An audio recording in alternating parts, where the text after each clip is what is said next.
The Senate President Akpabio said that the reason why they did not approve the mandatory real-time transmission of election results for 2027 election electronically is because there is no network in 9 states. But some of his fellow senators, somebody like David Mark, Victor may have criticized him over taking that decision for not approving the mandatory real-time transmission of election result electronically, telling him that there is no any reason for not approving it, that he should approve it first and stop giving unnecessary reason of having no networks in 9 states, that the issue should be left to INEC to work on that the compulsory real-time transmission of election result electronically must be passed with no reason.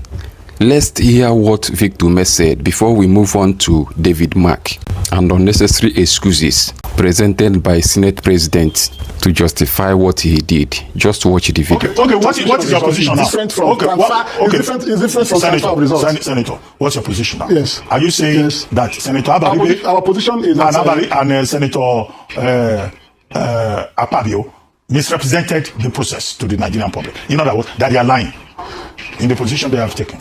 Well, you're a media practitioner, and you know that the news you got after that day's plenary was that the Senate has rejected electronic transmission of results. That was what trended everywhere. And it was for a reason that while we agreed that electronic transmission of results would be returned during our closed session, when we came back to the plenary, towards the end, something happened.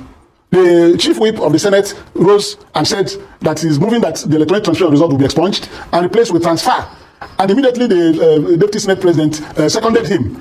And the Senate President immediately put it to a vote. A vote. Those in support say aye, those against say nay, and the ayes have it. So what you will capture in that proceeding will be that we have rejected electronic transmission, and then that we have returned transfer that was in the Electoral Act of 2022. That is the crux of the matter. And we are saying that that's not what the senators agreed to.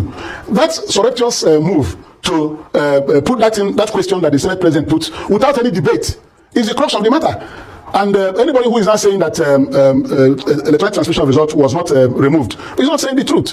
What you see is transfer of results. Go take your Electoral Act section 65, 2022, and read it. It talks about transfer of results, not electronic transmission of results. Electronic transmission was an introduction to the suggested amendment. Section 63 says that results shall be mandatorily transmitted electronically to the INEC viewing portal. It's different from section 60 sub 5 of 2022 that results shall be transferred.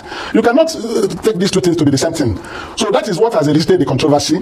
And if they say that they didn't remove electronic transmission, let them restore it the way it was in our general agreement in closed session, that electronic transmission of results. Very distinguished Senator of the Federal Republic of Nigeria,